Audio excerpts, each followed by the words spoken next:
दर्शको नमस्कार। सध्या एक ब्रेकिंग बातमी हाती येत आहे। महाराष्ट्र राज्याचे उपमुख्यमंत्री अजित पवार यांचे विमान दुर्घटनेमध्ये निधन झालेले आहे।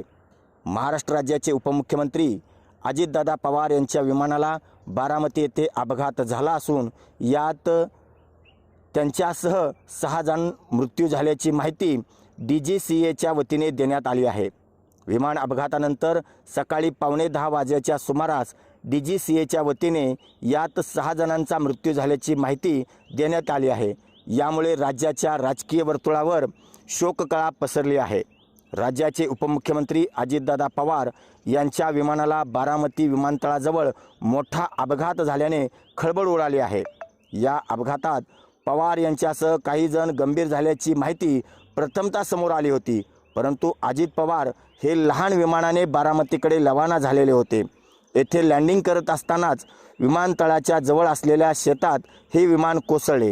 विमान कोसळल्याच्या नंतर या विमानाने पेट घेतला। काही क्षणातच ही घटना घडली। जिल्हा परिषदेच्या निवडणुकीसाठी अजित पवार हे सभा घेण्यासाठी बारामती येथे येत असल्याचे सांगण्यात येत आहे। या घटनेमुळे महाराष्ट्र राज्यावरती शोककळा पसरलेली आहे।